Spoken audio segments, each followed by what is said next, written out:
The phone screen glowed in the dark, a cold knife slicing through the quiet of my apartment. Her post stared back at me. Why do broke men even try dating? Faced with tears of joy, the laughing emoji felt like a punch, each pixel a bruise blooming on my heart. I'd told her just hours ago, voice cracking over the phone, that I couldn't afford the weekend getaway she'd been planning. My bank account was a graveyard of overdraft fees, and I'd spent the last of my cash on her birthday dinner last month. I thought she'd understood. I thought the silence after my confession was her processing, maybe even empathizing. But now this. My thumb hovered over the screen, trembling, unsure whether to call her or keep scrolling through the comments. Strangers piling on, their words a chorus of mockery. The apartment was too still, the kind of quiet that amplifies your own heartbeat. I sat on the edge of my sagging couch, the fabric rough under my palms, and stared at the chipped coffee table where we'd shared takeout just last week. Her laughter had filled the room then, her head tilted back, her dark hair spilling over her shoulders. I'd thought it was love, that easy way she leaned into me, her fingers brushing mine as we fought over the last dumpling.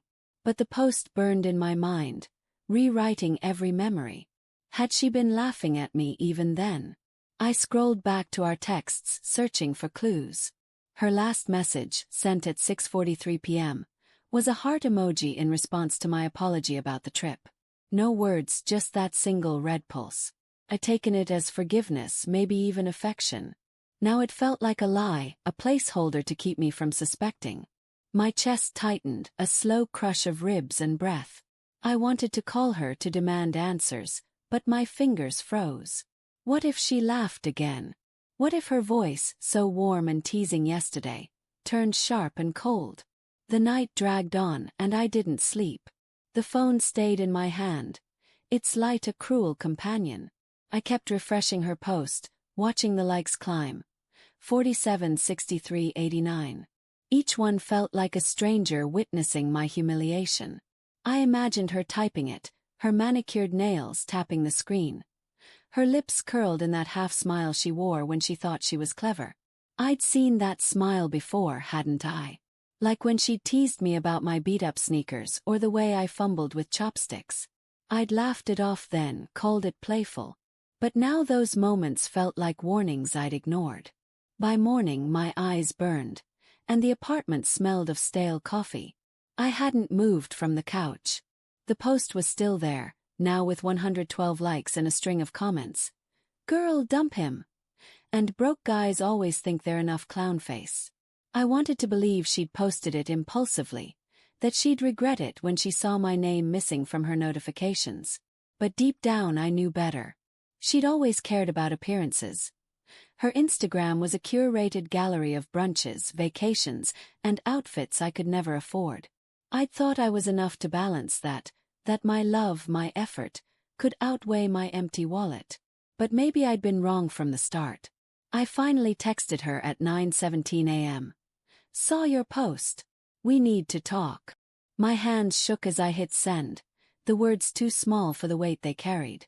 I waited, staring at the screen, the 3 dots of her typing appearing and vanishing like a heartbeat.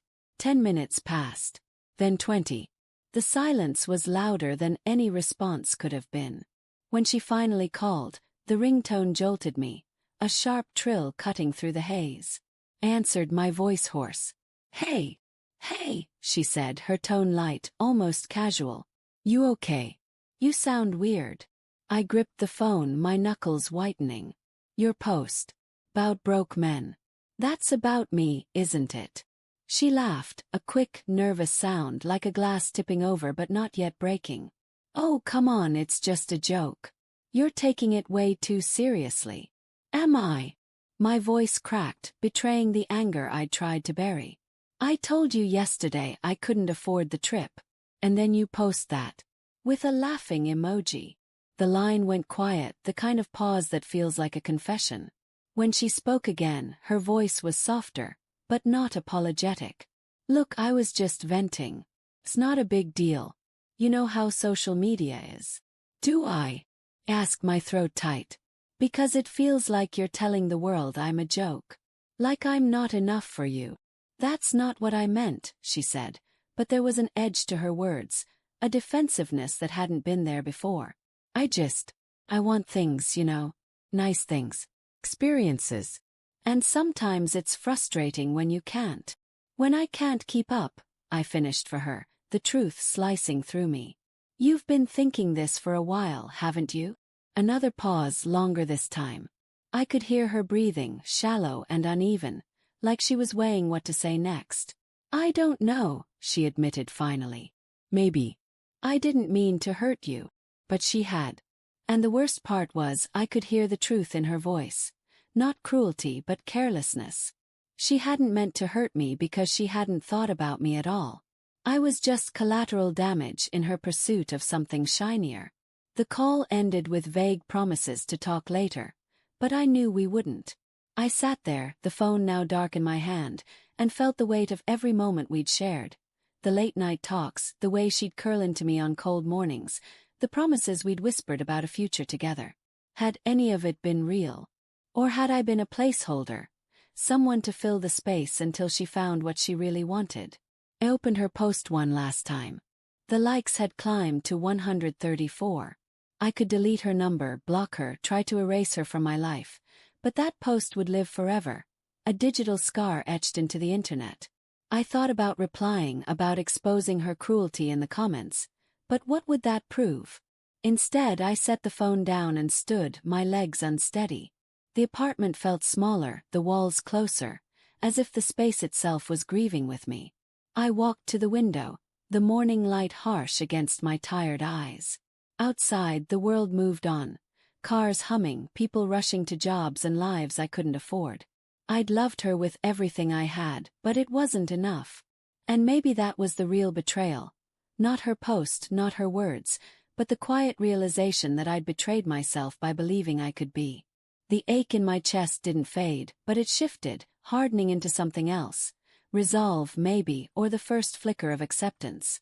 I didn't need her validation, her likes, her curated life.